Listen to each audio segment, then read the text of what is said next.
After the big fight between Arpad and Fristos, I would have been meditating. All the stock of curses kind of got my hairs tingling. I think I would have taken an early morning stroll around the village, just kind of take a place in. As you walk around the village, you see people going about their business, but very hesitant on doing so. There is no children activity. Most of the people around the village seem quite beaten, quite green. Moving around the area left of the main road, you see a middle-aged man, dark of skin, with sideburns and medium cut hair, pulling a cart full of logs.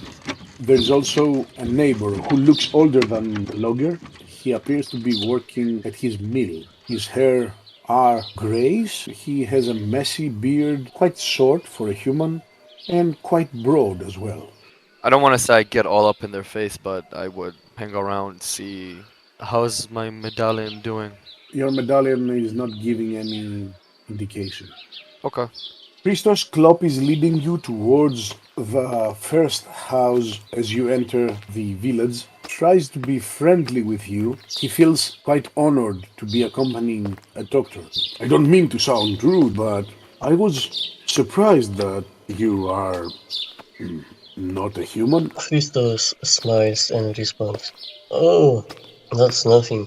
In the village when I grew up, there were 3 other gnomish families, and we all were servants to a local lord, so it can be said that I grew up with mostly humans."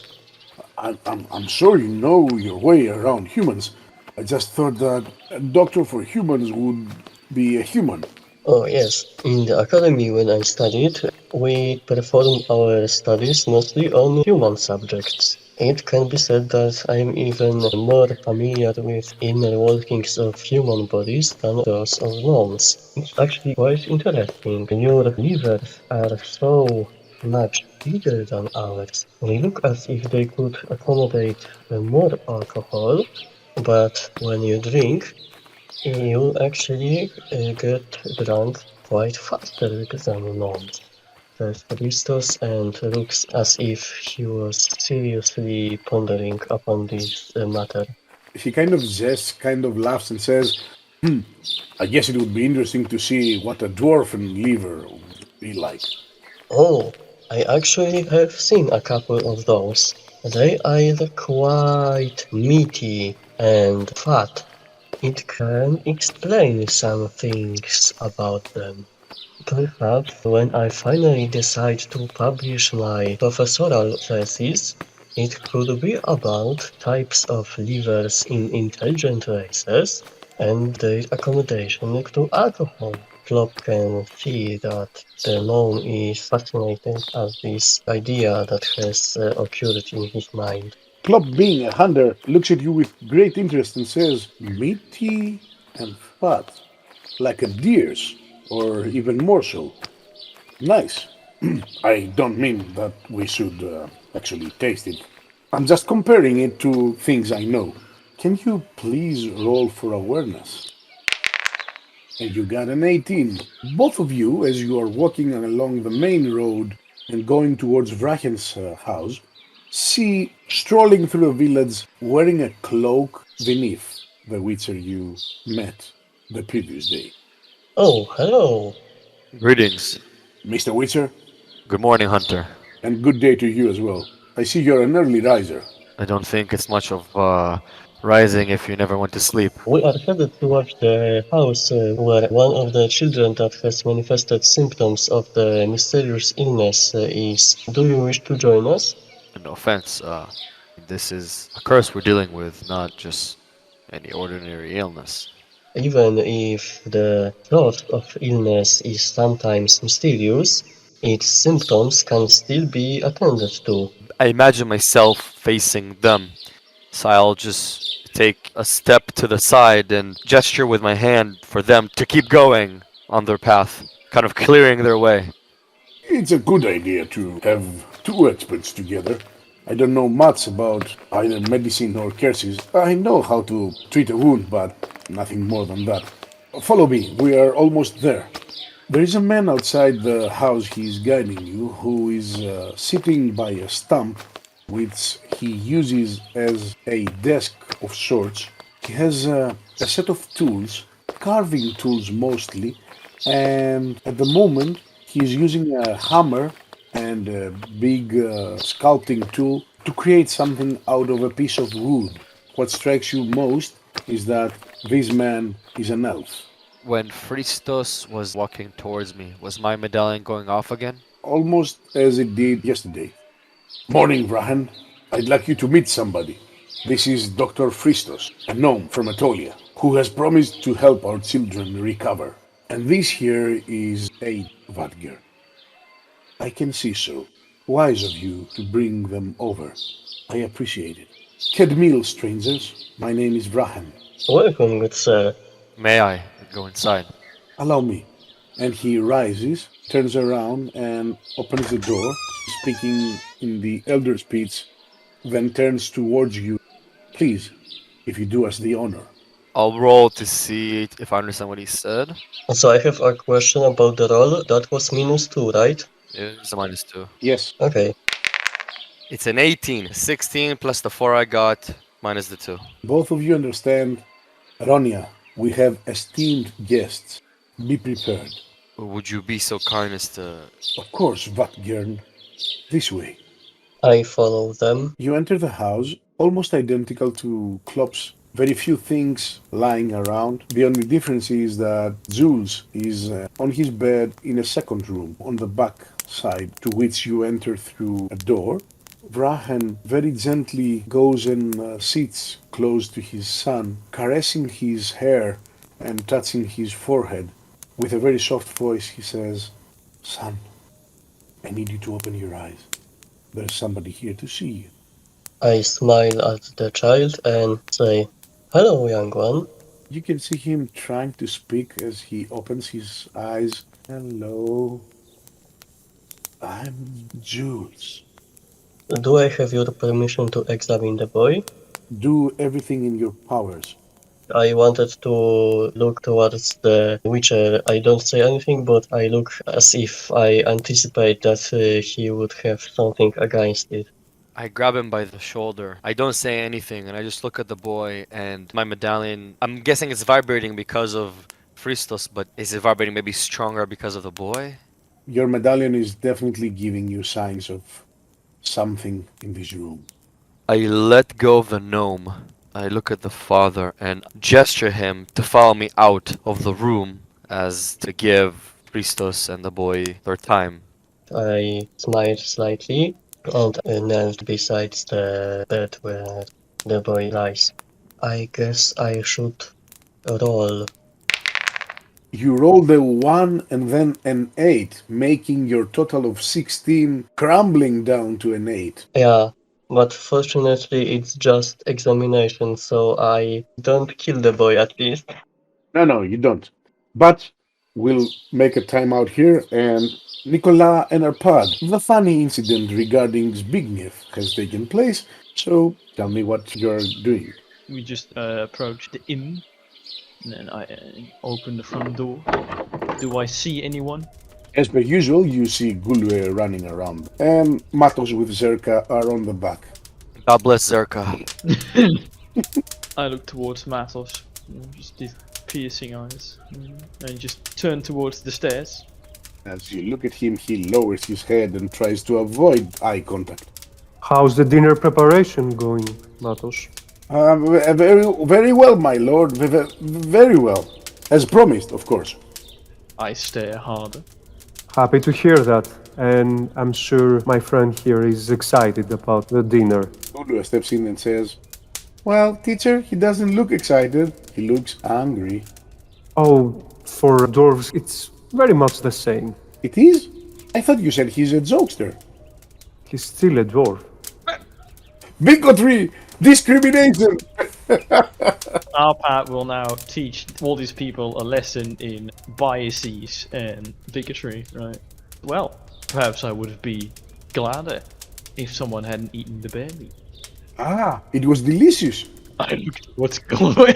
It was juicy, and my mother did a very good job in cooking it. as she does with everything. Arpad just continues walking towards the stair in a hurried pace, grumbling under his breath. Arpad, I will be right with you. Give me a moment, please. Little one, can you ask her to join us in Fristos' room, please? Sure thing, teacher. Gulwe leaves, you climb the stairs, open the door to Fristos' room, and soon Zerka joins you. Before that, I want to roll for awareness. Look, I roll a 10. Isn't that the good one? Yeah. Right. I will see all the gnomes' dirty spots now. No, if you roll the 10, you roll again. Oh. 25 for Arpad, looking around, trying to listen to any movement, trying to smell. And at first you kneel down and start searching, but nothing seems to be there. Then, as you take a step, you just prick your ears, and there it is, a slight hiss from the corner of the room. I wave Nicola and indicate the hissing noise in the corner. It's the far corner to the left. Oh, I see. Then maybe we should talk with a lady in my room. You still need the bag. Yeah, we need the bag, of course. As you say that, Zerka appears on top of the stairs and says, "You asked for me, Sir Knight?" Yes, Miss Zerka. I have a few questions about a few rumors we happened upon while investigating the whole sickness matter. Rumors, you say? I will elaborate further. Please, lead the way to my room. Arpad, are you joining us? Are you staying with Zbigniew? No, looking at the bag, I walk towards the door. Then she goes to the room next door, opens it, and looks at you in a very estranged way. "What is it, my lord? Please stop teasing me." I wanted to ask you about your husband's relationship with his sister. "Oh, Is it strained? Matos and Becca are very close to each other. Becca loves him very much, and so does Matos. After Becca married Szilard, her husband distanced her from us as a family. I wouldn't know the true reasons behind this, but I have heard that he was very interested in inheriting the inn from my father-in-law." I have rolled for human perception. Oh, wait, shit, no, that's wrong. I need to do -2. Never mind. Yes, I want to do that as well. Arpad has a 13, and Nicolas has a 31. It's the fourth straight 10, counting my rolls from last night. I don't know what's happening. Jesus Christ. Oh, don't worry. If a battle happens, I'm sure that the roles will reverse. Meanwhile, Fristos is just cursed.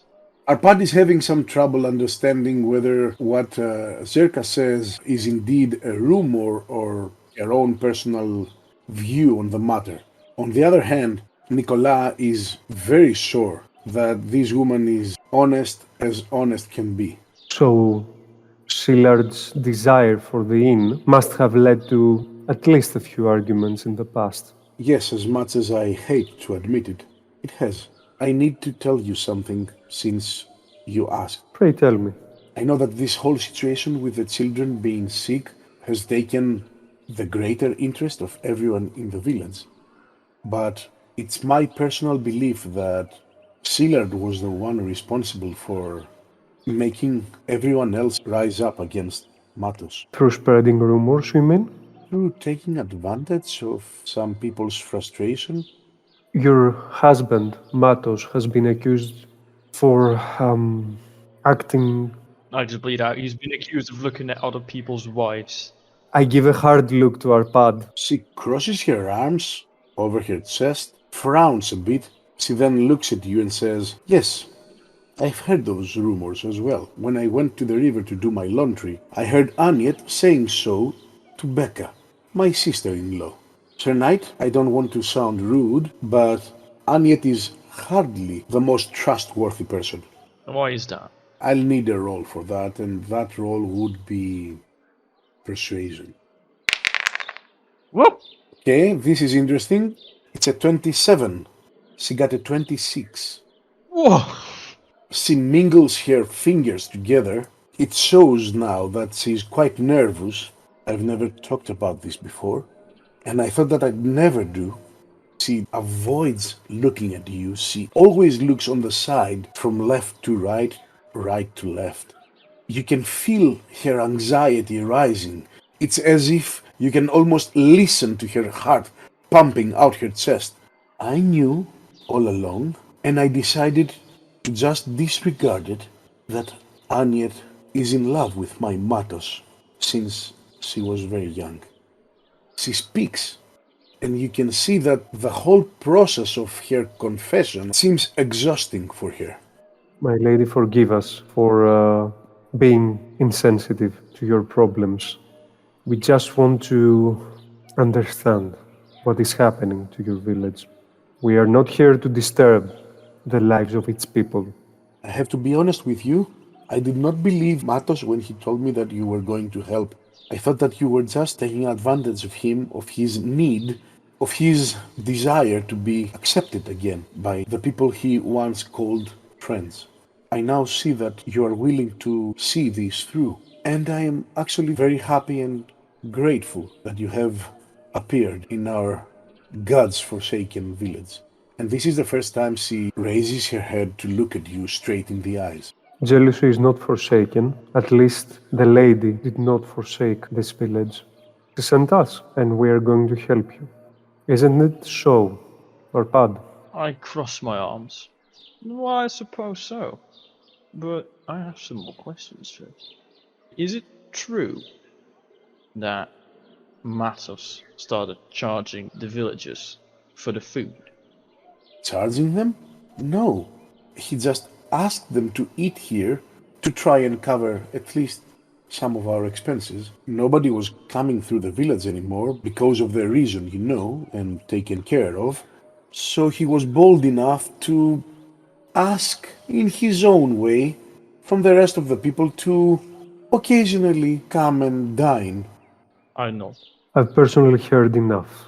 I don't want to trouble you any further, my lady. Please, I'm asking you with all my heart. Believe me, my dear Matos is not a bad man. Yes, he gets carried away. Yes, not all his decisions are wise, but he means well. And although he uttered those words, you must not forget that he was punched, he was ridiculed, they called him names. He even convinced himself that he might have been drunk. Are you satisfied, Arpad? I want to do a quick human perception, just to be sure. A10. You fail to understand whether there's anything deeper than what she says. Now, if you'll excuse me, my lords, need to get downstairs to the kitchen and continue preparing your dinner. I step out of the way and gesture. She graciously moves in between you and walks down the staircase. I rub my chin. We need to talk with this Sillard. But first, The tent. I was about to say, but first we must converse with the Witcher. We can do that after we've got the tent. We need to secure the tent first. I have a feeling we've been stalling, and now we have a clearer path that we should follow as soon as possible. I turn around and I start walking towards the room with the snake. I want to join the others. I want to find Vinyff. If he happens to be with Fristos, then so be it. So you leave Arpad in the room and move out. If he's taking his time, Well, I will grab the tent. That's what we came for, after all. Okay, so when you previously looked inside the room, you were looking for Zbigniew, but your eyes also caught the big bag where Fristos holds his medical tent. Thankfully, this bag is close to the entrance of the room. Right, I'll just grab the tent. Do you want to do it fast or silently or anything? And we'll do it cautiously. So, I'll need you to roll for stealth. The other way around would be sleight of hand. There you go. You got a solid 16. Now let's see what Zbigniew does. oh, God. You got a 16. He got a 17. Oh, good God. As you step inside, you listen to the familiar hiss while you walk on your toes to try and reach the bag, you see him crawling towards you. He's now standing opposite you. He doesn't seem nervous or agitated, but he's definitely focused on you. How far away is Nicola? Nicola, how far away? If I'm aware that something's wrong, I will enter the room. Then roll for awareness and I'll tell you. Another 10. Ooh, This is getting ridiculous. I don't know what's going on. I'm sure I'm going to die. Next battle, it's going to be a fumble after another. Let's hope this battle is not with Zbigniew. No, good God. Died by a snake. Okay, no, I'm kidding. You very clearly listen to the hiss and movement on the wooden floor. You enter the room, see the snake opposite Arpad. It seems to be fixed on the dwarf.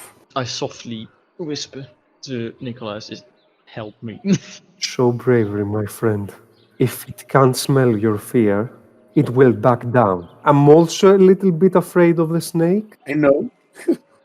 Be friendly. I'm trying to master the courage and move forward and stand beside Arpad. Would this be a resolute? If it's courage, probably, maybe. I think that you both need to roll for courage now. I'll spend a luck point. Oh yeah, luck. It's a 19, because my score in Resolute is 5, my will is 9, and I spent a luck point. And now Arpad will roll with a bonus. Yes, a +2 bonus. +2, and I will use all my 6 luck points. So Arpad gets a 19. Both of you hold your ground. You don't lose your nerve. Interestingly enough, Nicolas, you start believing what you just said to Arpad. So now would be the time for the both of you to roll wilderness survival to handle the situation. What is going on? Oh my god. I'll spend 2 luck points because I'm not very good at this. How many luck points do you have? I have 6 in total. Right, so wilderness survival, right? Right. Jesus Christ. Ooh. So the RNG gods hath spoken. Nicolas rolls for 1 and then 7 for a total of 2. And Arpad, 30. Nicolas tries to make a move to calm the snake, but his armor and his movement, which is quite disturbed by his inner fear for snakes, makes him move a bit more awkwardly than he intended. So Zbigniew naturally adjusts to that and responds with a hiss of his own, now letting Arpad from his side, fixing his gaze on Nicolas, who is not confident enough to carry on trying to calm the snake. But Arpad, now very reassured by his companion's words, takes some decisive steps in front, and as he does, he starts thumping his feet on the ground in a way that Zbigniew, terrified, just snaps and instinctively understands that this dwarf means business. The moment the snake returns to his corner, Arpad grabs the bag, turns around, looks at Nicolas, grabs Nicolas by the hand, and move out of the room. As we move out, I say to Arpad, and you really think a curse is the most dangerous thing about Fristos? This damn beast. We did close the door on our way out, didn't we? Oh, yeah. You did. Now, we move the scene back. You lean over the boy, Sneaky. You fail to understand whether these symptoms are the same as the ones Rudgar exhibited. You're probably a bit distracted by the presence of the Witcher, his lack of confidence, his idea that he might be the most suitable between the two of you. I'm worried because they went for the tent without me, and I know that Zbigniew is in danger. Nice. Yes. Vinyff, the elf, stands at your side and says, "What is it, Vatgern? Why did you call me out here? I need to be close to my son." Your son is in very good hands, I'll have to admit. But please, come. I gesture him to sit down, and I kind of start walking around him. Can you please dig deep through your memories and tell me exactly when your son started exhibiting these sickness-like symptoms? It's been almost 4 weeks now. It was after we paid a visit to this man's inn. So let me get this straight. You said you went into the inn. Not into the inn. We gathered to ask for explanations. Go on. I'm quite older than him. I know him since the day he was born. I knew his father and his mother. Gods rest their souls. We took it upon ourselves to clear some matters with him. It was then he uttered those words against us. Was your boy there? Present? No. Only grown-ups. Grown-ups in a matter of speaking. I take a knee in front of him and I look him in the eyes and I say, now, what I'm gonna ask you, take it with a grain of salt, but it might save your son's life. Did you happen to catch what that man mumbled? Oh, he didn't mumble. He yelled. He wished for gods to have our food taste bad and not be edible anymore, so that we are forced to eat at his inn. Can I roll Witcher training on that? I would first have you roll human perception. Okay, so I will put 2 luck points. Amazing. That is a 7. You listen to Vrahen's words, and there are no second thoughts forming inside your head. You take it the way he serves it. Can I maybe roll Witcher training and see if I can kind of... Do that. 21. To you, it's a clear case of somebody saying things over his head out of frustration and anger. Although you haven't spent your days dealing with curses exclusively, rather than protecting people across the desert, you are quite certain that the usual procedure for such a curse to be removed would be this person wholeheartedly asks for forgiveness. Perhaps you know, perhaps you don't know, but usually when you say things out of pure anger and frustration, you unintentionally bring upon a curse. Not a hex, but a curse. And sometimes those evil omens that are around us take those words that someone has said and twist it around so it somehow managed to have relation to your children. Now, what I need you to do, if you have any relations with other villagers, is to make Matos understand what he did, understand what he said, and he has to be as genuine as possible with his request of forgiveness. Now, both parties have to be real. Matos has to be real with himself by apologizing, and you with yourselves accepting his apologies. If one party or another is not as real as they can be with each other, the curse will go on. And we need to do this as soon as possible, because my son has been tormented far longer than the rest of the children. Before we end, as I didn't understand what is going on with the boy, but I wanted to say some kind words so that the boy feels better. Well, maybe I will roll first and then role play. I remember there was something that helps gnomes to be Pleasant demeanor, +1 to charisma. perhaps human perception, but no, that wouldn't be for talking. I think that you have the right idea with charisma. And to use luck points, I have 3 in total. Okay, I will use all of them. That's a good roll. You have a 21. I have failed to understand what exactly is the boy feeling, but I feel sad towards the boy.